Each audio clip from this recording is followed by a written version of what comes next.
Kita pasti bisa bila berusaha. Jadilah berjuang, pasti kita akan menang.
Assalamualaikum warahmatullahi wabarakatuh. Salam sejahtera bagi kita semua. Yang kami hormati PLT Direktur Sekolah Menengah Atas Bapak Winner Jihad Akbar SSI MAK. Yang kami hormati PLT Kepala Pusat Kurikulum dan Pembelajaran Bapak Dr. Andes Zulfikri Anas MED. Yang kami hormati Kapokja Transformasi dan Pembelajaran Direktur SMA Bapak Irfan Hari Prasetya PhD. Yang kami hormati Kasupokja Inovasi Kurikulum dan Pembelajaran Ibu Rina Imayanti SSI MAK. Dan para hadirin sekalian yang berbahagia dan saya muliakan.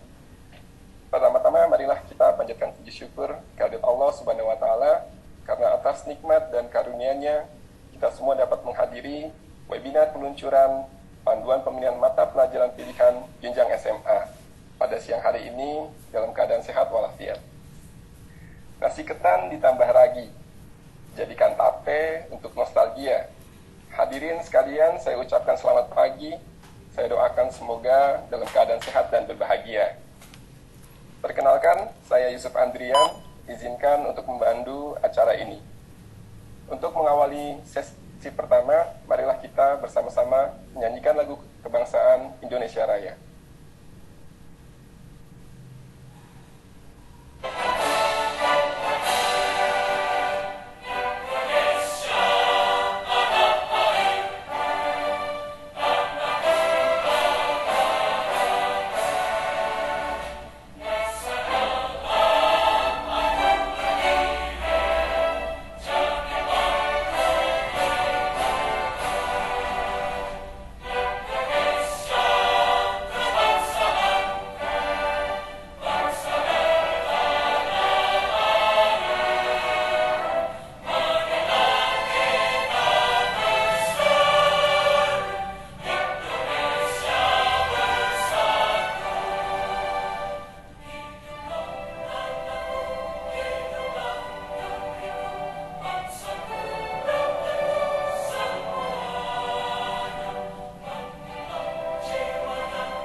Mohon maaf, suara saya tadi di mute.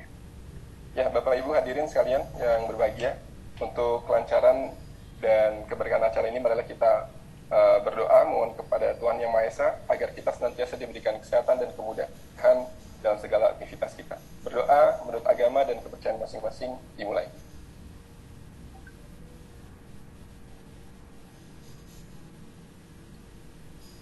Berdoa selesai. Sesi selanjutnya kami persilahkan kepada Kapok Pokja Inovasi Kurikulum dan Pembelajaran, Direktur SMA, Bapak Irfan Hari Prasetya, PhD, dipersilahkan.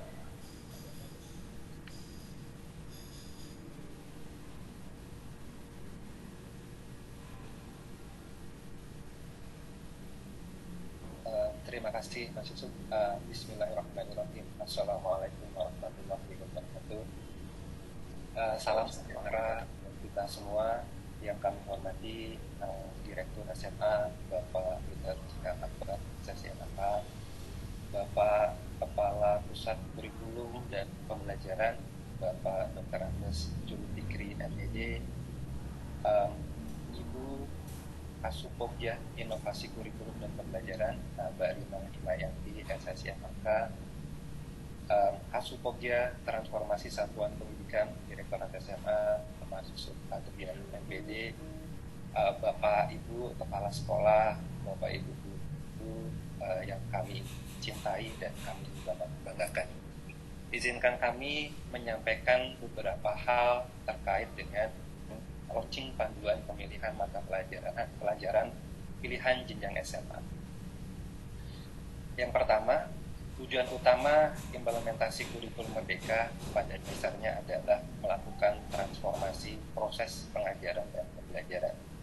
Salah satu contohnya, perubahan atau transformasi dari proses belajar mengajar yang berorientasi pada penyelesaian konten pada mata pelajaran dan biasanya sifatnya hafalan, menjadi pembelajaran yang bertujuan untuk membangun kemampuan berpikir kritis siswa, mempunyai karakter mulia, dan disesuaikan dengan perkembangan belajar siswa secara individual.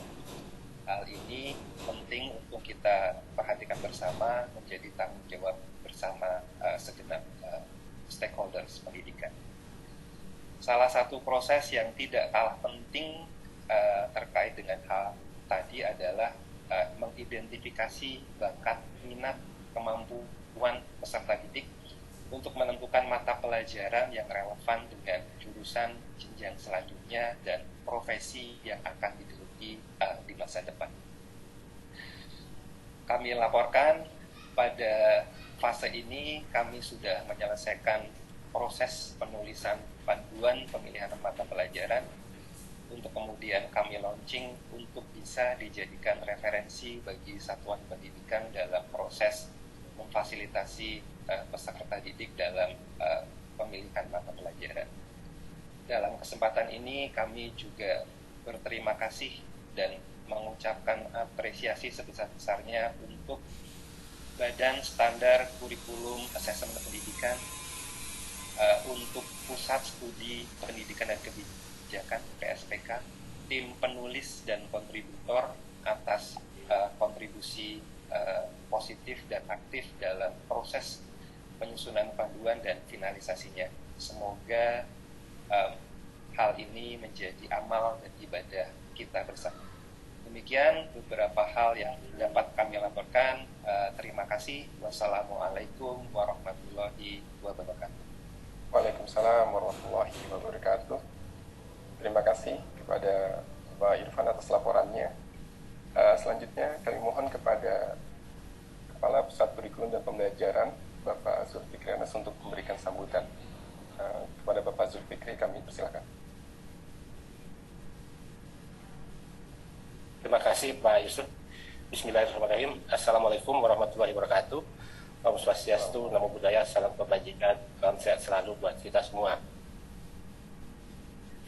Baik, yang sama-sama kita hormati Bapak Direktur Pendidikan SMA, Pak Jihad. Terima kasih Pak Jihad. Kemudian beserta tim ini dari Pokja ada Ibu Rina Himayanti, terima kasih. Pak Ivan, ya, terima kasih. Pak Ivan Prasetya, kemudian Pak Ivan Prasetya, siap. Kemudian Pak Yusuf Andrian dan Bapak Ibu Pokja di Direktorat SMA yang telah menyiapkan ini beserta Bapak Ibu para kontributor yang bekerja keras ya sejak awal untuk menyusun ini. Dan kami mengucapkan apresiasi yang setinggi-tingginya Dan terima kasih kepada tim yang telah bekerja keras untuk mewujudkan ini, karena ini tidak mudah, karena ini merubah paradigma ya Bapak Ibu, dan di tengah banyak pro dan kontra kita menyiapkan ini, dan mudah-mudahan ini menjadi catatan sejarah bagi kita semua bahwa ini betul-betul niat kita untuk meningkatkan kualitas pelajaran, proses belajar sebagaimana janji kita kepada masyarakat, kepada publik dengan kurikulum Merdeka. Nah, kita tidak sekedar mengubah dokumen kurikulum, kebijakan kurikulum, tetapi kita ingin mengubah tradisi belajar, meningkatkan kualitas proses belajar, transformasi proses belajar yang betul-betul memberikan layanan kepada setiap peserta didik agar setiap anak tumbuh dan berkembang sesuai dengan fitrahnya masing-masing. Ya. Jadi sekali lagi kami mengucapkan terima kasih kepada tim semuanya di tengah kesibukan sudah bisa meluangkan waktu, tenaga dan pikiran sehingga bisa ini. Kemudian yang sama-sama kita hormati juga Bapak Ibu mungkin Kepala Dinas yang hadir di ruangan ini, atau pengawas, atau Bapak Ibu Kepala Sekolah, Bapak Ibu Guru yang dari seluruh wilayah di Nusantara, dari Aceh sampai Papua, kah kita untuk memperbaiki mutu pelajaran. Dan terima kasih atas kehadiran Bapak Ibu semua, dan mudah-mudahan ini juga menjadi upaya kita dan dalam rangka meningkatkan kualitas proses pembelajaran.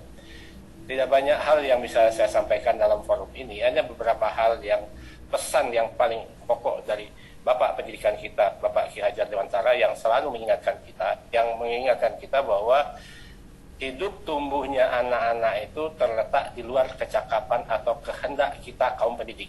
Saya ulangi Bapak Ibu, hidup tumbuhnya anak-anak itu terletak di luar kecakapan atau kehendak kita kaum pendidik. Anak-anak itu tumbuh sebagai makhluk, sebagai manusia, sebagai benda hidup, teranglah hidup tumbuh menurut kodratnya. Ya, jadi karena setiap anak itu punya amanah, punya fitrah, punya potensi, punya kekuatan, dan Tuhan tidak mengenal produk gagal. Setiap individu anak itu menempati ruangnya masing-masing, menempati tempatnya masing-masing, sehingga keberadaannya dia itu menjadi bahagian dari harmoni yang ada dalam kehidupan ini. Nah, sehingga beliau, Bapak Pendidikan kita, terus mengingatkan kita bahwa kemerdekaan hendaknya dikenakan terhadap caranya anak berpikir. Jangan selalu dipelopori atau disuruh mengakui buah pikiran orang lain. Akan tetapi biasakanlah anak-anak itu mengakui buah pikir, biasakanlah anak-anak itu mencari sendiri segala pengetahuan dengan menggunakan pikiran mereka sendiri. Nah, Bapak Ibu, dengan catatan dari Bapak Ki Hajar Dewantara ini, Bapak Ibu mengingatkan kita bahwa setiap anak punya potensi yang berbeda, punya minat, punya bakat yang berbeda. Dan tugas dunia pendidikan adalah memberikan layanan kepada setiap anak agar menyadari itu sejak dini, mengenali jati dirinya sejak dini, sehingga dia bisa membangun jalannya untuk mematangkan dirinya, mematangkan cara berpikirnya, mematangkan asa kreativitasnya. Makanya Pak Ki Hajar mengatakan, berikanlah mereka kesempatan untuk mengolah pikirnya, olah hati, olah rasa, olah hasrat, dan olah raganya, sehingga mereka tahu betul bahwa kehadirannya dia itu menjadi bahagian dari harmoni keseluruhan dalam kehidupan ini. Itu yang pertama, bahwa manusia itu punya keunikan, potensi, dan minat bakatnya. Dan itu juga diakui oleh Undang-Undang Sistem Pendidikan Nasional kita. Di Bapak Ibu kalau kita baca di pasal 1 ayat 1 Undang-Undang Sistem Pendidikan, di situ dengan tegas mengatakan bahwa pendidikan adalah usaha sadar dan terencana untuk mewujudkan suasana belajar dan proses pembelajaran agar peserta didik secara aktif mengembangkan potensi dirinya. Ini catatan pentingnya di situ. Agar setiap peserta didik secara aktif mengembangkan potensi dirinya. Nah, supaya apa? Supaya mereka memiliki kekuatan spiritual keagamaan, kemandirian, kemudian kepribadian, serta akhlak mulia dan keterampilan yang diperlukan dirinya, bangsa dan negara. Berarti di situ sangat diakui bahwa setiap anak itu punya potensi yang berbeda-beda. Dan kalau sejak dini anak mengenali itu, dia bisa membangun jalan dan dia bisa mengasah itu semua sehingga dia sadar bahwa keberadaan dia itu menjadi bagian dari itu. Itu satu. Lalu yang kedua, di masa sekarang ini, di era digital ini, kita makin menyadari bahwa tidak ada satu persoalan dalam kehidupan pun yang bisa diselesaikan dengan satu disiplin ilmu. Semuanya terintegrasi. Nah, selama ini Bapak Ibu kita sudah terbiasa dengan terkotak-kotak, dengan penjurusan. Kalau anak sudah masuk jurusan IPA, dia tidak lagi belajar IPS, geografi, seakan-akan geografi itu sudah tidak penting bagi dia. Padahal kalau kita bicara misalnya profesi arsitektur misalnya, berarti kan selama ini yang bisa masuk ke arsitektur itu adalah orang yang jurusan IPA. Nah, sekarang pertanyaannya, apakah betul ilmu arsitektur itu tidak ada hubungannya dengan geografi, tidak ada hubungannya dengan seni, tidak ada hubungannya dengan sejarah, gitu ya? Misalnya kondisi alam topografi masyarakat di pegunungan atau di wilayah kutub utara, kutub selatan, atau di daerah pantai, atau daerah perkotaan, atau di daerah rentan bencana alam, longsor, gempa. Apakah itu tidak berpengaruh kepada cara kita membangun pemukiman? Bagaimana tata letak pemukiman? Artinya, atau ketinggian dari satu tempat. Semakin tinggi satu tempat, itu akan mempengaruhi bagaimana kita merancang bangunan. Artinya, ilmu arsitektur yang tadinya masuk kelompok IPA, yang didominasi oleh matematika, fisika, dan sebagainya, ternyata juga punya hubungan dengan geografi, topografi, gitu ya, bagaimana situasi, bagaimana, dan juga ada hubungannya dengan budaya, gitu. Masyarakat di daerah pedalaman, kemudian berdasar perkotaan, pinggiran dan semuanya, atau masyarakat di wilayah mana, itu pasti berpengaruh bagaimana budaya mereka terhadap arsitektur bangunan. Misalnya di budaya Minangkabau misalnya, atau di Jawa misalnya, seperti itu. Dan kalau kita keliru di dalam menerjemahkan itu, bisa jadi apa yang kita bangun itu menjadi sia-sia. Dan kalau kita bisa menerjemahkan itu, keterkaitan antara geografi, seni budaya, historis, arsitektur, maka nilai yang kita bangun, bangunan yang kita bangun itu menjadi bernilai yang luar biasa, gitu kan. Nah, artinya berarti ada peluang bagi anak yang ingin menjadi arsitek memilih mata pelajaran fisika, matematika, lalu geografi, lalu seni dan sejarah dan budaya, mungkin antropologi juga bisa, gitu kan. Nah, artinya Bapak Ibu, selama ini kalau pembelajaran kita terkotak-kotak, seakan-akan anak yang jurusan IPA itu tidak membutuhkan IPS. Betul nggak ilmu kimia itu tidak ada hubungannya dengan ekonomi? Ya, betul nggak ilmu kimia fisika itu tidak ada hubungannya dengan sejarah, dengan geografi? Tak mungkin. Jadi selama ini tertutup peluang kita untuk membuat kreasi suatu pilihan antara IPA misalnya, kimia, kemudian biologi, lalu dengan sejarah dan seni. Selama ini tertutup kemungkinannya. Kalau sekarang, adakah profesi yang menggabungkan atau yang mengintegrasikan antara biologi, kimia, dan seni? Infografis misalnya, musik misalnya, sama itu adakah? Ada gitu kan. Nah, tapi selama ini karena terkotak-kotak, jadi seakan-akan itu tertutup peluangnya. Nah, mudah-mudahan Bapak Ibu dengan adanya perubahan mungkin paradigma, perubahan pendekatan dalam pembelajaran dan tidak adanya lagi penjurusan atau peminatan, Bapak Ibu, ini membuka ruang yang seluas-luasnya kepada peserta didik untuk lebih memfokuskan dirinya. Mau mendalami apa? Profesi apa? Nah, kalau kita bicara profesi, tidak ada profesi yang didukung oleh tunggal disiplin ilmu, nggak ada. Jadi pasti dia berhubungan dengan berbagai disiplin ilmu. Bagaimana menghubungkan antara biologi dengan akuntansi misalnya? Bisa nggak? Ya bisa, gitu kan. Bagaimana dengan Selama ini kan tidak bisa, gitu kan? Jadi ini lebih memberikan ruang kepada setiap anak untuk mengenali lebih jauh potensi diri. Ya. Kemudian dia menyadari bahwa ilmu pengetahuan adalah alat untuk meningkatkan kualitas hidupnya. Sehingga ilmu pengetahuan itu menjadi tool sebetulnya. Nah, lalu dengan memahami dirinya, potensi dalam dirinya, sebagai fitrah sebagaimana kata Pak Ki Hajar Dewantara, kemudian dia mengenal manfaat dari setiap disiplin ilmu pengetahuan, lalu kemudian dia juga mengenal kehidupan nyata dan berbagai profesi menghubungkan beberapa disiplin ilmu, akhirnya dia bisa menetapkan pilihan yang tepat. Kalau dia sudah bisa mendapatkan pilihan yang tepat untuk masa depannya, insya Allah dia akan sukses sebetulnya dalam profesi. Untuk itu Bapak Ibu, sekali lagi mungkin kita harus bijak menyimak berbagai diskusi-diskusi tentang hal ini di berbagai media sosial dan sebagainya. Kita tahu bahwa masih ada yang resisten misalnya dengan bilangnya penjurusan dan sebagainya, dan niat kita sebetulnya itu memberikan ruang yang seluas-luasnya kepada peserta didik untuk tumbuh dan berkembang sesuai dengan fitrahnya.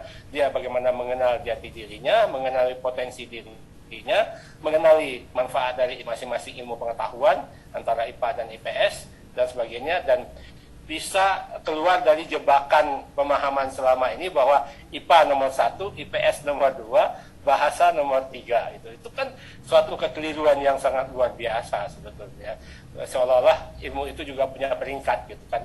Oh, kalau IPA itu anak yang hebat, kalau IPS anak yang ini. Padahal kalau kita bicara di IPS, bicara misalnya ekonomi atau bicara kemudian perubahan sosial, itu ilmu yang membutuhkan daya nalar dan pemahaman yang luar biasa, karena itu abstrak gitu kan. Nah, sehingga itu membutuhkan daya nalar yang kuat. Nah, artinya mari kita akhiri periode-periode yang semacam itu, periode-periode yang terkotak-kotak, kemudian periode-periode yang berpikirnya IPA lebih hebat daripada IPS, IPS lebih hebat dari bahasa dan sebagainya. Betul nggak fisika tidak ada hubungannya dengan bahasa, misalnya kan, dengan musik gitu kan. Orang bilang bahwa musik itu adalah fisika yang berbunyi gitu ya. Artinya itu semuanya nada. Dan kemudian matematika itu adalah harmoni sebetulnya. Harmoni, keseimbangan. Kalau orang betul-betul paham apa itu matematik yang sesungguhnya, pasti dia humanis, pasti dia paling ramah, pasti dia paling bahagia sebetulnya. Karena kebahagiaan, matematika itu kebahagiaan gitu kan. Contoh sederhana saja Bapak Ibu. Kenapa kita perlu belajar urutan bilangan? Urutan bilangan itu 1, 2, 3, 4. Tidak boleh bolak-balik. Itu mengingatkan kita bahwa sesuatu itu punya tempat masing-masing dan punya nilai tempat itu, dan yang bisa dipertukarbalikkan gitu. Artinya di situ bahwa letakkanlah sesuatu pada tempatnya. Kemudian ketika kita menjumlah, Bapak Ibu, menambah, kapan kita menambah? Kalau kita kurang. Kapan kita mengurang? Kalau berlebih, supaya seimbang. Artinya itu ilmu untuk menjaga keseimbangan dalam hidup lahir dan batin, dunia akhirat dan bahagia. Jadi artinya untuk ilmu kebahagiaan, kurangi hal yang berlebih, tambah hal yang kurang, jadilah bahagia. Berarti matematika itu hubungannya dengan ya agama juga, dengan seni juga. Jadi artinya mari kita hilangkan batas-batas yang selama ini membuat ilmu terkotak-kotak gitu kan. Mungkin itu saja Pak, mungkin mudah-mudahan ini cukup ini paling tidak untuk memantik dalam diskusi seminar nanti. Tapi mohon maaf tidak bisa ikut hidup sampai akhir karena mendampingi DPR di Sumatera Utara. Demikian, lebih kurang mohon maaf. Terima kasih Pak Jihad dan kemudian Bapak Ibu semua, dan saya kembalikan ke moderator. Wabillahi taufiq wal hidayah. Wassalamualaikum warahmatullahi wabarakatuh. Waalaikumsalam warahmatullahi wabarakatuh. Terima kasih banyak Pak Zul atas sambutan dan pencerahannya ya. Semoga kita semua bisa menyetel ulang mindset kita dalam memahami minat bakat dan siswa. Oke, baik Bapak Ibu, hadirin sekalian yang berbahagia. Selanjutnya kami mohon perkenan kepada Direktur Sekolah Menengah Atas, Bapak Winerji Akbar, memberikan sambutan. Kepada Bapak Winerji Akbar, kami persilakan. Terima kasih Mas Yusuf. Bismillahirrahmanirrahim. Assalamualaikum warahmatullahi wabarakatuh. Waalaikumsalam. Waalaikumsalam warahmatullahi. Selamat pagi menjelang siang. Salam sejahtera untuk kita semua. Yang saya hormati PLT Kepala Pusat Kurikulum dan Pembelajaran BSKAP Bapak Zulfikri Anas bersama tim Puskurjar ya, Mas Yogi dan kawan-kawan. Yang saya hormati Ketua Kelompok Kerja dan Ketua Sub Kelompok Kerja Direktorat SMA menjadi narasumber, Mas Irfan, Mbak Rina dan tim. Bapak Ibu peserta, terutama dari kepala sekolah, guru, tenaga kependidikan, dan semua stakeholder pendidikan yang hadir dalam webinar launching panduan pemilihan mata pelajaran di SMA pada pagi hari ini. Puji serta syukur kehadirat Allah Subhanahu wa Ta'ala kami panjatkan yang telah memberikan kepada kita berbagai macam nikmat, rahmat dan karunia-Nya ya, sehingga kita bisa memiliki kesehatan yang luar biasa dan juga sebuah kesempatan yang baik ini dalam mengikuti webinar yang sangat-sangat strategis kali ini. Bapak-bapak, ibu-ibu yang saya hormati, kita ketahui bersama bahwa dalam rangka pemulihan pembelajaran, Kemendikbudristek telah meluncurkan berbagai macam kebijakan.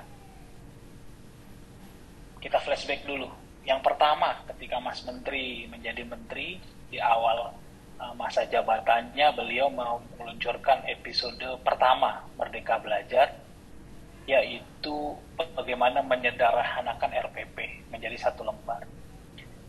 Kemudian Bapak Ibu, ada episode Merdeka Belajar yang ketujuh, diluncurkan program Sekolah Penggerak, di mana di dalam Sekolah Penggerak tersebut ada intervensi terkait dengan pembelajaran dengan paradigma baru.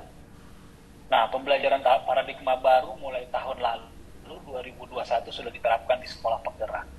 Dan kemudian di tahun ini, Bapak Ibu, di tahun 2022, Kemendikbudristek telah meluncurkan Merdeka Belajar 15 dengan kurikulum Merdeka (PMM), di mana pembelajaran paradigma baru yang diterapkan di Sekolah Penggerak sudah diramu dan sudah diselesaikan dan diluncurkan dinamakan kurikulum Merdeka. Namun ada lagi Bapak Ibu yang terkait dengan SMA juga ada kurikulum Merdeka, kebijakan Merdeka Belajar yang ke-22, yaitu transformasi seleksi masuk perguruan tinggi negeri, di mana ini juga terkait. Jadi kita dari awalnya kurikulum proses pembelajarannya dan juga sampai lulusnya gitu ya, kita amankan. Dan juga sudah kebijakan Merdeka Belajar juga sudah diikuti oleh peraturan-peraturan yang terkait, di mana ada Kepmen 262 Bapak Ibu tahun 2022. Ini adalah perubahan dari Kepmen 56 ya tahun 2002 tentang pedoman penerapan kurikulum dalam rangka pemulihan pembelajaran. Terima kasih Pak Zul dan tim Puskurjar yang sudah kita berkolaborasi menyelesaikan ini, dan juga panduan pemilihan mata pelajaran. Kemudian juga ada Permendikbud 48 ya terkait penerimaan mahasiswa baru, program diploma dan program sarjana pada perguruan tinggi negeri. Itu diluncurkan 1 September 2022 yang sudah inline ya, sudah sinkron dengan kebijakan kurikulum Merdeka. Bapak-bapak, ibu-ibu yang saya hormati, kurikulum Merdeka memiliki berbagai kelebihan. Di antaranya lebih sederhana, efisien, lebih mendalam, gitu ya, lebih relevan dan interaktif, didukung oleh platform digital, platform Merdeka Mengajar, dan juga yang terpenting adalah lebih merdeka, gitu ya. Seperti nama dari kurikulum ini, yaitu kurikulum Merdeka. Merdeka di sini dalam arti dapat memberikan kebebasan kepada sekolah, guru, dan siswa dalam mengimplementasikannya. Kita ingin siapapun itu yang ingin menerapkan kurikulum ini berawal dari kesadaran diri sendiri, karena pemahamannya, bukan dari paksaan, terutama dari paksaan dari pemerintah.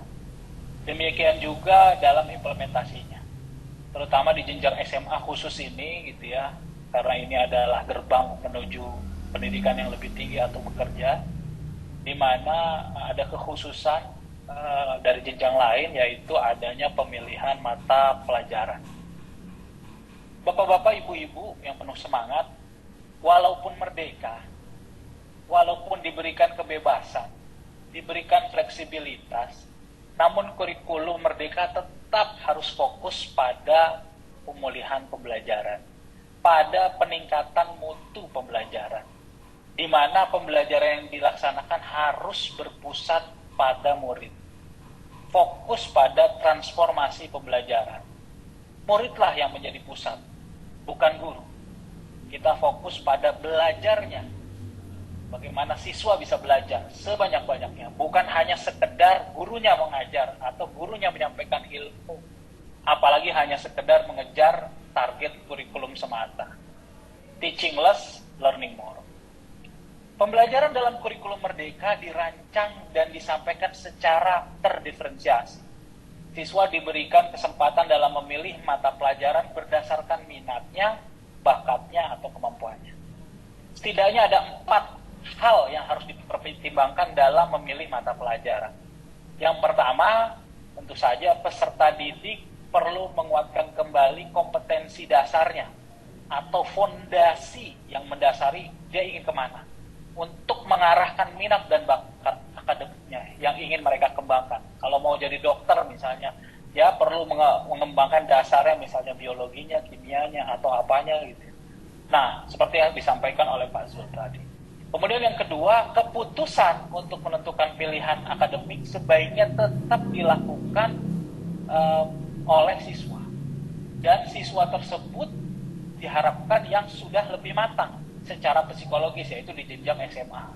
Jadi benar-benar keputusan diserahkan kepada peserta didik. Yang ketiga, peserta didik dapat menggunakan 1 tahun masa belajar di tahun pertamanya untuk mengenal pilihan-pilihan yang disediakan oleh sekolah sebelum mengambil keputusan dia mau pilih mata pelajaran pilihan yang mana yang ingin mereka dalami. Kemudian yang keempat, kita memberikan kesempatan lebih banyak kepada siswa untuk berdiskusi dengan orang tua atau wali, dengan guru pembimbing atau guru BK, dengan guru mata pelajaran tentang minatnya, bakatnya, atau inginnya, cita-citanya mau kemana, atau rencana masa depannya. Nah, selanjutnya Bapak Ibu, untuk mendukung itu, satuan pendidikan, ini kita harus memfasilitasi peserta didik gitu dalam pemilihan mata pelajaran, khususnya dimulai kelas 11. Nah, Direktorat SMA bersama Puskurja, Pak Zul dan tim telah menyusun panduan ini nih, panduan pemilihan mata pelajaran di SMA yang dapat menjadi inspirasi bagi satuan pendidikan dalam penyelenggaraan pemilihan mata pelajaran di SMA, MA, atau bentuk lain sederajat. Nah, tujuan dari panduan ini kita harapkan dapat memberikan inspirasi kepada guru dan sekolah dalam memilih mata pelajaran di SMA untuk kelas 11 dan 12 dengan mekanisme yang tepat. Kita ingin mengakomodir minat bakat siswa, kemampuan siswa, kondisi ya, karena beragam satuan pendidikan, kondisi sekolah-sekolah gitu ya. Dan juga tetap fokus kepada peserta didik. Kemudian yang kedua, kita ingin memberikan penjelasan mengenai prinsip-prinsipnya, strateginya, contoh-contoh nyatanya dalam memilih mata pelajaran, bagaimana perencanaan pemilihannya, pelaksanaan pemilihannya, refleksi pemilihan mapelnya, dan tindak lanjut dalam pemilihan mapel. Bahkan kita ingin melihat bagaimana gerbang menuju ke perguruan tinggi. Sebagai inspirasi dalam penyelenggaraan pemilihan mapel di sini, selanjutnya kita ingin satuan pendidikan dapat memfasilitasi proses pembelajaran peserta didik sehingga mampu mengembangkan minat dan bakatnya secara optimal. Kita agar tepat ya, kita dalam menentukan langkah selanjutnya. Baik melanjutkan di studi yang lebih tinggi, perguruan tinggi, ataupun bekerja atau berwirausaha. Panduan mata pelajaran ini, Bapak Ibu, menjadi sangat penting untuk diketahui oleh Dinas Pendidikan maupun Satuan Pendidikan, sekolah ya, karena ini merupakan transformasi pembelajaran dan merupakan suatu hal yang baru. Hal-hal baru banyak terjadi di sini dalam implikasinya kepada pengorganisasian pembelajaran, khususnya di SMA, serta terkait dengan pengelolaan SDM-nya, gurunya dalam mengajar, penentuan jam mengajar, dan lain sebagainya. Nah, panduan ini terdiri dari 6 bab, Bapak Ibu, dimulai dari persiapan, sosialisasi, pendampingan, pemilihan, mata pelajaran, pengolahan data hasil pemilihan, hingga refleksi dan tindak lanjut. Selanjutnya, rekan kita akan menjelaskan, ada Mbak Rina dan kawan-kawan akan mencoba menjelaskan secara detail ya, singkat, padat mengenai panduan pemilihan mata pelajaran ini, dan nantinya kita akan berdiskusi. Kita harapkan Bapak Ibu juga selanjutnya dapat belajar mandiri, baca dan pelajari panduan ini dengan baik, kemudian diskusikanlah kepada rekan-rekan yang lain, bersama guru atau stakeholder yang lain dalam komunitas-komunitas belajar Bapak Ibu semua, masing-masing. Dengan adanya berdiskusi, semakin berkembang, siapa tahu ada masukan lagi untuk kebijakan selanjutnya, kita terbuka untuk memperbaiki kebijakan ini, supaya semakin lama semakin baik. Terima kasih kepada semua pihak yang telah bekerja keras dan ikhlas ya dalam menyusun panduan ini. Dengan diterbitkannya panduan pemilihan mata pelajaran SMA ini, semoga sekolah, guru, tenaga pendidikan maupun stakeholder pendidikan dan juga yang lain dapat segera memanfaatkannya. Selamat melaksanakan webinar dengan semangat dan antusias. Apabila ada kesalahan, saya mohon maaf. Wabillahi taufiq wal hidayah. Wassalamualaikum warahmatullahi wabarakatuh. Selamat siang. Waalaikumsalam warahmatullahi wabarakatuh. Terima kasih Pak Direktur atas sambutannya. Kami ucapkan terima kasih sekali lagi pada Pak Zulkifli dan Pak Direktur. Kami doakan semoga senantiasa dalam keadaan sehat selalu. Amin terbalik.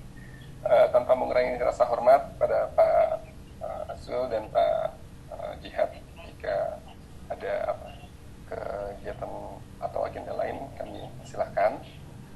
Untuk selanjutnya, sesi selanjutnya Bapak Ibu, mari kita mendengarkan bersama-sama penjelasan secara singkat isi panduan pemilihan mapel ini yang akan disampaikan oleh Ibu Rima Imayanti.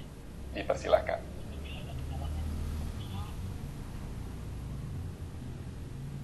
Terima kasih Mas Yusuf. Yang saya hormati Bapak Zulfikri Anas, Bapak Winarji Akbar, Mas Irfan, dan yang saya hormati dan muliakan seluruh Bapak Ibu yang bergabung dalam acara launching panduan pemilihan mata pelajaran pilihan di SMA. Assalamualaikum warahmatullahi wabarakatuh. Waalaikumsalam warahmatullahi wabarakatuh. Mohon izin sekilas menyampaikan isi panduan yang telah kami susun bersama ini.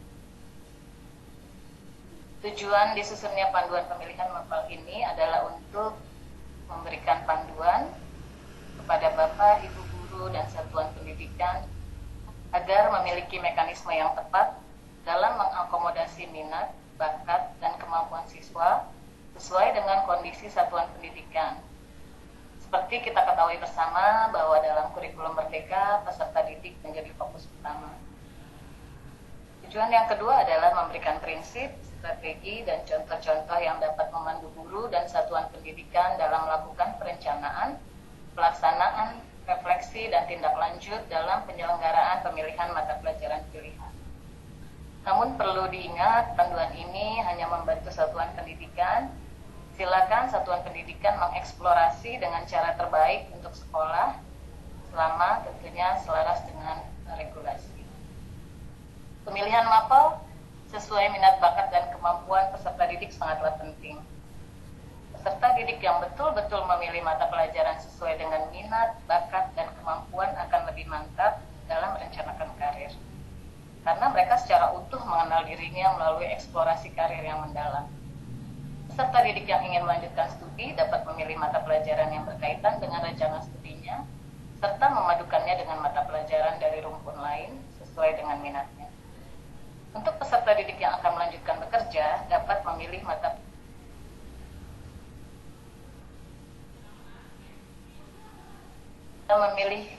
dalam memahami panduan ini, perlu juga didampingi beberapa regulasi terkait, seperti Kemendikbudristek nomor 262/M tahun 2022 yang merupakan perubahan atas Kemendikbudristek nomor 56 tahun 2022 tentang pedoman penerapan kurikulum dalam rangka pemulihan pembelajaran. Kemudian Permendikbudristek nomor 48 tahun 2022 tentang penerimaan mahasiswa baru, program diploma dan program sarjana pada perguruan tinggi negeri. yang baru juga adalah Kemendikbudristek nomor 345 garis miring tahun 2022 tentang mata pelajaran pendukung program studi dalam seleksi nasional. Dalam Kepmen 262 pada jenjang SMA di fase F, struktur mata pelajaran dibagi menjadi 2 kelompok utama, yaitu kelompok mata pelajaran umum, di mana setiap satuan pendidikan wajib membuka atau mengajarkan seluruh mata pelajaran dalam kelompok ini dan wajib diikuti oleh semua peserta didik. Yang kedua, kelompok mata pelajaran pilihan. Setiap satuan pendidikan paling sedikit wajib menyediakan 7 mata pelajaran yang dapat dipilih oleh peserta didik. Masih dalam Kepmen 262 juga diatur bahwa setiap peserta didik wajib mengikuti seluruh mata pelajaran dari kelompok mata pelajaran umum dan memilih 4 sampai dengan 5 mata pelajaran dari kelompok mata pelajaran pilihan yang diselenggarakan oleh satuan pendidikan. Hal ini tentunya sesuai dengan kemampuan peserta didik dan kondisi satuan pendidikan. Peserta didik diperbolehkan mengganti mata pelajaran pilihan maksimal pada kelas 11 semester 2. Hal ini tentu saja perlu berdasarkan penilaian ulang oleh satuan pendidikan terhadap minat, bakat, dan kemampuan peserta didik. Proses mengidentifikasi dan menumbuh kembangkan minat, bakat, dan kemampuan peserta didik dilakukan oleh guru yang dikoordinasikan oleh guru BK. Namun jika ketersediaan guru BK belum mencukupi, maka koordinasi dapat dilakukan oleh guru lain. Di dalam Kepmen 262, kita juga bisa melihat 19 mata pelajaran yang dapat dipilih 7 minimal oleh satuan pendidikan. Bapak Ibu yang saya muliakan, dalam mengimplementasikan pemilihan mata pelajaran pilihan, satuan pendidikan dapat melaksanakan sesuai dengan kesiapan masing-masing yang diharapkan berangsur-angsur semakin mahir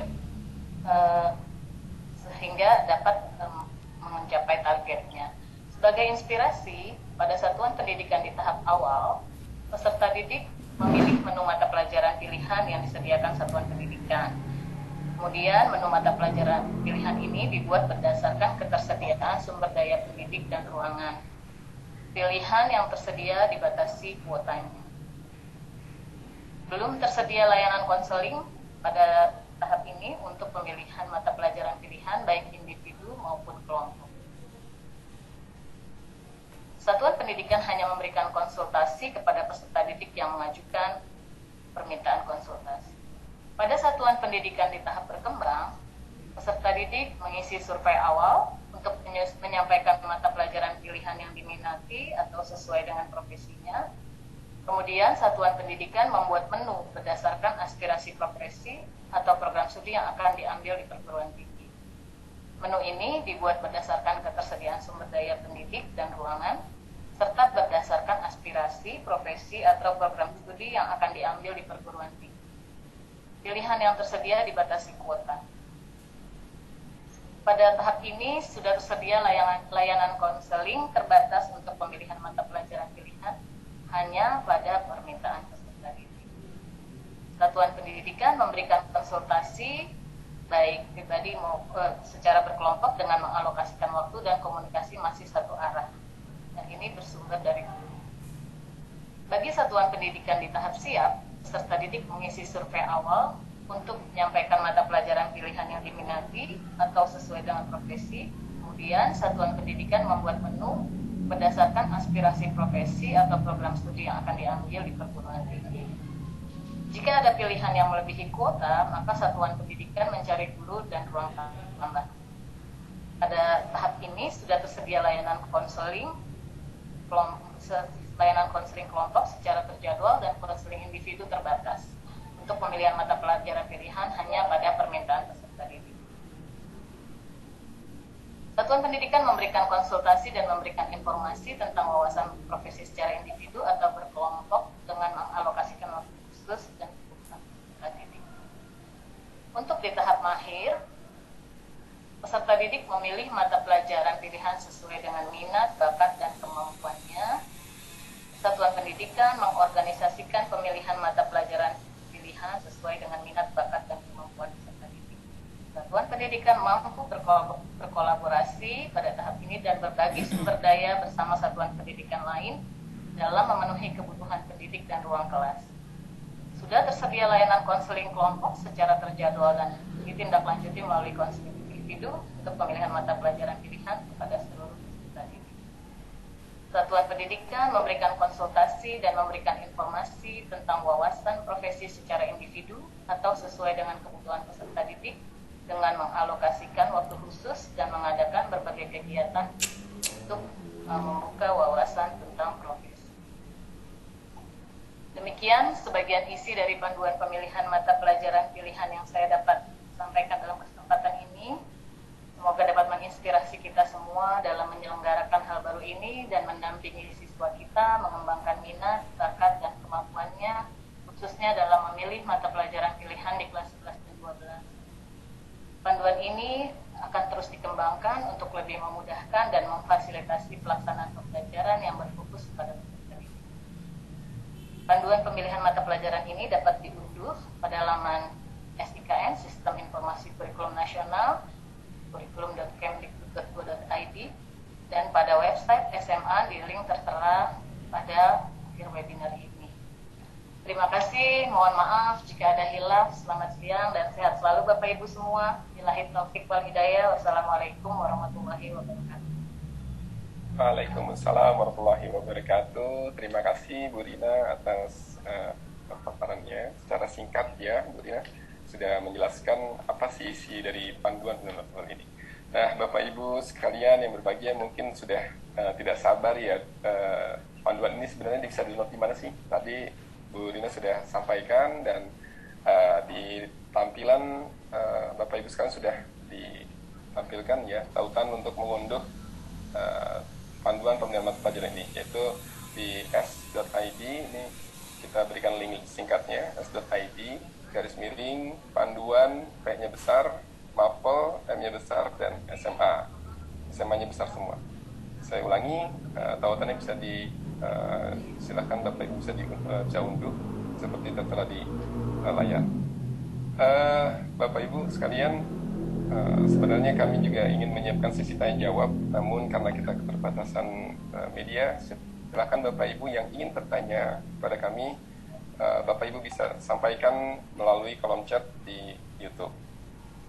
Ini ada beberapa pertanyaan yang sudah saya baca ya, Bapak Bu Rina dan Mas Irfan.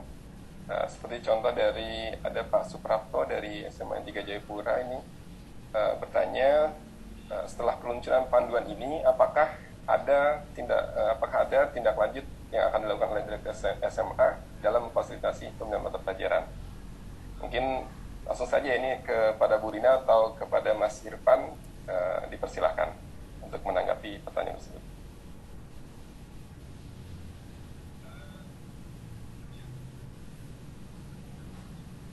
Boleh Mas Irfan, silakan Mas Irfan dan dijawab.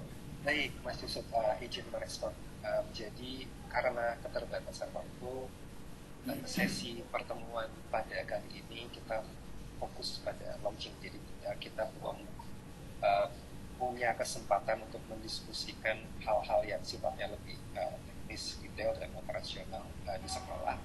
Namun kemudian kami akan mencoba menindaklanjuti untuk sesi-sesi selanjutnya, yaitu sesi yang lebih berupa diskusi dan tanya jawab, sehingga memungkinkan Bapak Ibu yang di pemerintah daerah, Bapak Ibu kepala sekolah, Bapak Ibu guru untuk lebih mempunyai pemahaman yang lebih detail dan operasional tentang bagaimana memfasilitasi peserta didik untuk melakukan pemilihan mata pelajaran. Jadi sesi ini mungkin kita launching, tapi kemudian akan ada sesi-sesi selanjutnya yang kita lebih bisa berdiskusi, ngobrol, curhat, dengar pendapat bagaimana nanti case-case yang terjadi di sekolah dan bagaimana kita mencoba melakukan tindak lanjut dan problem solving atas permasalahan-permasalahan dan peluang baik yang terjadi di satuan pendidikan.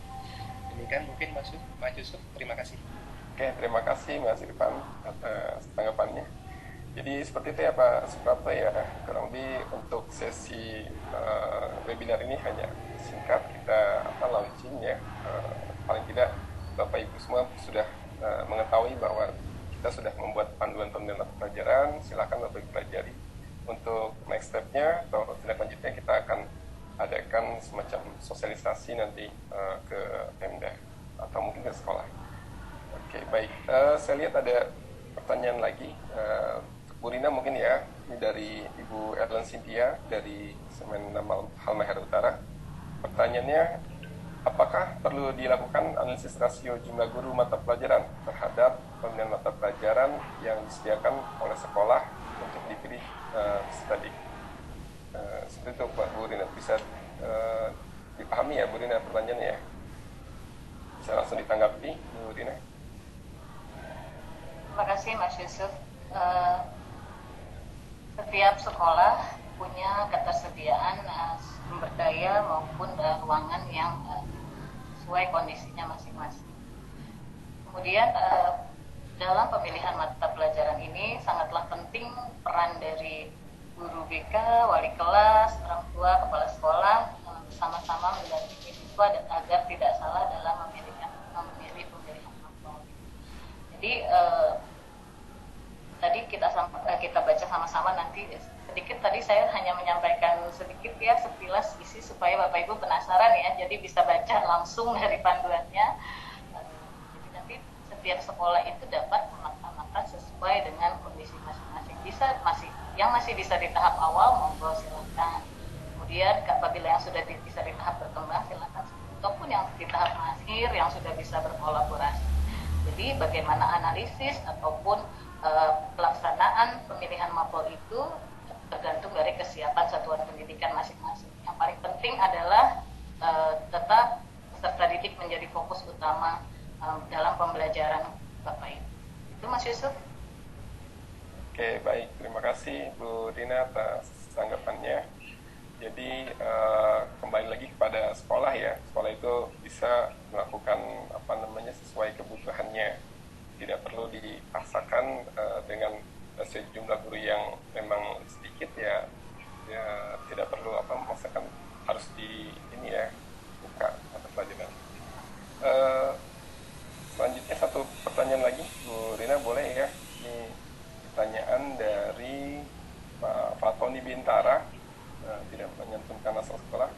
Bagaimana dengan sistem penerimaan mahasiswa baru jalur SBMPTN yang hanya berkaitan dengan dua aspek skolastik saja? Nah, ini sebenarnya lebih berhubungan dengan nanti ini ya, jalur seleksi ke PTN Bu Rina. Tapi mungkin ada kaitannya dengan pemilihan mapel. Mungkin Bu Rina bisa menanggapi. Boleh, silakan Bu Rina. Izin boleh. Terkait seleksi prestasi masuk perguruan tinggi yang mungkin Bapak Ibu sudah bisa baca di Permendikbud 48 tahun 2022. Di situ dijelaskan bahwa minimal 50% dari rata-rata nilai siswa akan menjadi pertimbangan dari perguruan tinggi dan maksimal 50% dari mata pelajaran pendukung yang Bapak Ibu juga bisa lihat di Kepmen 345 tahun 2022. Nah, itu kenapa dokumen-dokumen ini penting untuk mendampingi dalam Bapak Ibu memahami pemilihan mapel ini. Jadi semua mata pelajaran akan menjadi penting, tadi yang Pak Zul sampaikan juga Pak Jihat sampaikan bahwa semua mata pelajaran akan menjadi penting dalam kita masuk ke anak siswa-siswa kita masuk ke perguruan tinggi maupun dia survive di perguruan tinggi nanti. Terkait minimal 50% dan maksimal 50% mata pelajaran pendukung itu menjadi kewenangan dari perguruan tinggi. Jadi Bapak Ibu juga harus sering-sering nih melihat websitenya perguruan tinggi negeri yang akan dituju gitu. Jadi namun ketetapan yang minimal 50% rata-rata dari mata pelajaran, seluruh mata pelajaran dan maksimal 50% mata pelajaran pendukung itu sudah menjadi peraturan dalam Permendikbud. Mungkin Pak Direktur atau Mas Irfan ada tambahan kebijakan lain? Ya, mungkin Pak Direktur jika masih bergabung atau Pak Zul bisa menanggapi pertanyaan terkait dengan penerimaan masuk ke perguruan tinggi. boleh satu lagi tuh. Ya, mungkin sedikit saja. Nah, Silakan Pak Zul.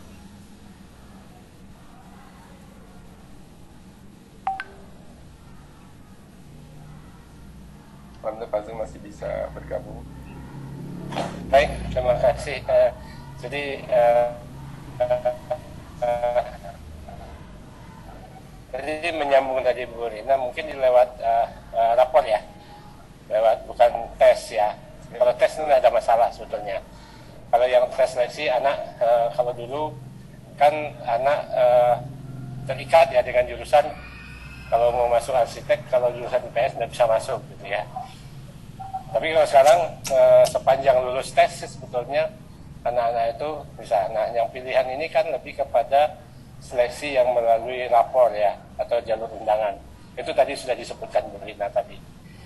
Jadi 50% ya maksimum dari mata pelajaran yang mendukung gitu ya. Lalu kemudian rata-rata 50% dari yang lainnya. Jadi itu presentasi itu bisa ini sebetulnya tergantung pada satuan pendidikan bagaimana caranya. Jadi artinya itu tadi ya memang terus Bapak Ibu guru juga tadi harus lihat websitenya seleksi itu supaya kita bisa menyiapkan anak-anak.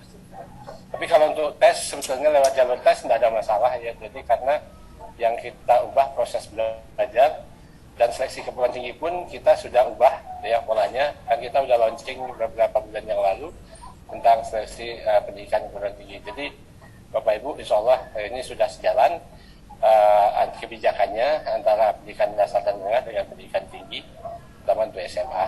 Bapak Ibu tidak perlu khawatir ya.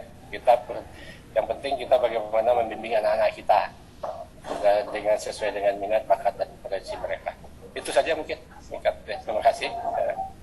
Terima kasih Pak Zul pencerahannya. Jadi menguatkan ya Bapak Ibu untuk jalur tes sebenarnya tidak ada masalah. Untuk tadi untuk yang jalur rapor ya Bapak Ibu itu juga sudah dikoordinasikan dengan pihak tes penerimaan PTN. Dan nanti sarannya kita minta Bapak Ibu untuk bisa terus memantau website untuk penerimaan seleksi mahasiswa perguruan tinggi negeri. Baik, ada pertanyaan lagi. Mungkin nanti bisa bergantian kepada Mas Irfan, boleh? Ini terkait dengan roster ya. Ini biasa nih kalau di sekolah ya untuk menyusun jadwal.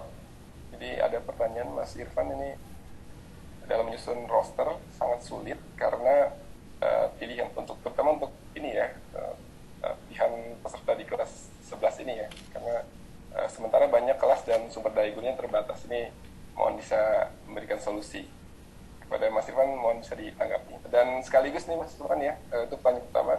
Ini pertanyaan kedua dari Bu Erawati ini, bagaimana jika ada mapel yang dipilih sedikit siswa, sedangkan jumlah guru mapel tersebut banyak.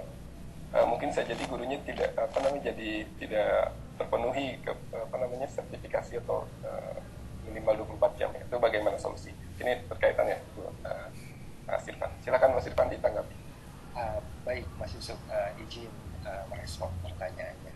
Di dalam panduan sebenarnya sudah dijelaskan bahwa dalam hal tahap pemilihan mata pelajaran tingkat kelas 11 dan kelas 12 ya. Nanti mungkin Bapak Ibu bisa cermati, bisa baca, didiskusikan. Tapi pada dasarnya ada 4 tahapan yang kurang lebih ada tahapan awal, tahapan berkembang, tahapan siap, dan tahapan mahir. Jadi ini pilihan yang bisa dipilih oleh sekolah, terutama disesuaikan dengan sumber daya yang dimiliki oleh sekolah dan pilihan mata pelajaran dari peserta didik. Jadi pada contohnya mungkin dalam tahap awal nanti sekolah bisa mengidentifikasi ketersediaan guru, juga bagaimana nanti jam mengajarnya, juga ketersediaan dari guru BK. Nah, di sini dalam panduan sudah disebutkan bahwa mungkin bisa disediakan dalam bentuk menu-menu yang nanti dalam tahap awal ya, dan nanti peserta didik punya kesempatan untuk memilih. Namun kemudian dalam tahap selanjutnya akan lebih fleksibel, jadi dari tahap ke tahap mahir nanti kemudian peserta didik punya fleksibilitas yang relatif besar gitu untuk menentukan pilihannya. Tapi kemudian untuk di tahap awal sekolah memberikan menu untuk kemudian peserta didik melakukan pilihan terhadap menu yang kemudian disesuaikan dengan minat, bakat, jurusan yang akan dipilih di masa depan maupun profesi yang sebenarnya perlu diidentifikasi oleh siswa, dibantu dengan guru BK sehingga terjadi keseimbangan. Jadi pada prinsipnya adalah supply dan demand. Supply itu asalnya dari sumber daya sekolah, demand itu nanti fasilitasi yang dilakukan oleh guru BK terhadap peserta didik dalam hal menentukan pilihan mata pelajaran yang disesuaikan dengan minat, bakat, kemampuan, dan juga orientasi terhadap jurusan dan profesi yang mungkin akan dipilih oleh peserta didik di masa yang akan datang. Demikian dari kami, Mas Yusuf. Terima kasih Mas Irfan atas tanggapannya. Jadi terkait dengan keterbatasan kelas dan sumber daya ini jangan dianggap sebagai ini ya hambatan ya, tapi sekolah bisa memilih atau merefleksikan kira-kira sudah di tahap mana nih. Kalau mungkin memang agak sulit untuk mengembangkan kelas atau mungkin menambah sumber daya guru, cukup di awal saja ya Mas Irfan, itu di tahap awal dibuatkan istilahnya mungkin semacam menu ya. Mungkin nanti di tahun depan setelah dievaluasi, direfleksikan, itu nanti bisa coba untuk next step-nya lagi untuk ke tahap selanjutnya lagi. Terima kasih Mas Irfan. Terkait dengan pertanyaan yang berkaitan dengan sertifikasi gimana ya Mas Irfan ya. Kemudian juga ada pertanyaan yang mirip Mas Irfan terkait dengan jumlah berapa jumlah siswa per kelas yang diakui di Dapodik ini berkaitan dengan yang tadi apabila gurunya tidak sampai 24 jam.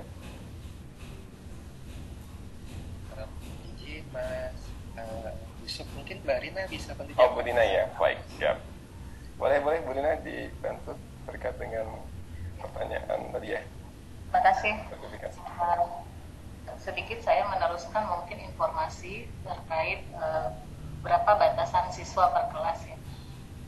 Untuk di Dapodik sebenarnya tidak ada persyaratan jumlah siswa dalam satu kelas gitu. Satu orang pun boleh di dalam satu kelas itu. Namun tentunya ini disesuaikan dengan kondisi sekolah ya Bapak Ibu.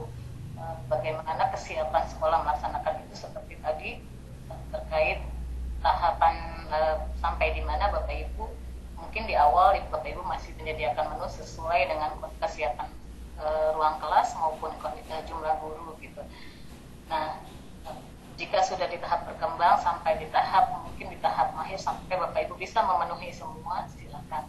Tapi untuk Dapodik sendiri tidak ada batasan dalam siswa memilih mata pelajaran itu. Jadi andai-pun satu, silahkan. Kembali lagi kepada kesiapan Bapak Ibu masing-masing. Itu Mas Yusuf. Mungkin ada lagi apa tadi? Baik. Sudah ya, sudah terjawab. Sudah terjawab Bu Rina. Terima kasih Bu Rina dan Mas Irfan.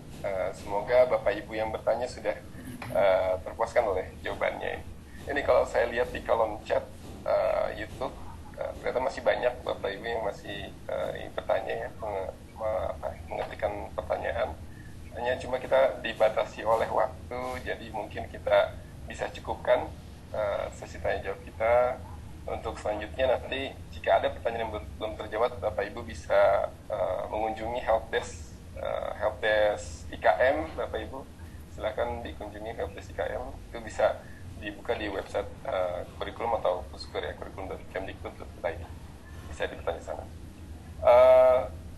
Kemudian Bapak Ibu silahkan dipelajari. Ini kalau boleh saya sedikit rangkum seharian webinar ini. Jadi untuk panduan pemilihan mapel ini sudah kita launching. Bapak Ibu sudah bisa di-download di laman kurikulum.kemdikbud.go.id ataupun di website Direktorat SMA. Silakan Bapak Ibu pelajari, terutama bagi para satuan pendidikan yang melaksanakan kurikulum merdeka, terutama mungkin di program sekolah penggerak di angkatan 2 dan 3 yang akan mungkin mulai di tahun depan ya, bisa dipelajari dari sekarang.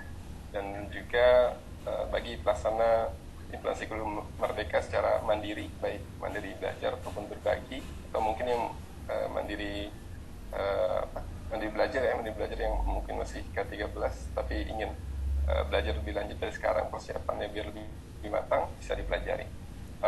Terima kasih Bapak Ibu sekali lagi saya ucapkan kepada Bapak narasumber, Pak Zulfikri, Pak Jihad, Bu Rina, Pak Irfan, dan rekan-rekan Direktur SMA yang membantu kesuksesan acara ini. Saya ucapkan terima kasih. Saya atas nama panitia, kami mohon undur diri. Mohon maaf jika ada kurang atau kesalahan dalam bersikap atau bertutur kata. Terakhir, pantun dari kami, ada kertas diberi perekat, kertasnya kuat, dalamnya hangat. Selamat siang dan beraktivitas wahai Bapak Ibu hebat. Semoga kita tetap semangat. Assalamualaikum warahmatullahi wabarakatuh. Sampai jumpa Bapak Ibu. Terima kasih Pak Zul, Pak Direktur, Mas Irfan, Bu Rina. Sama-sama.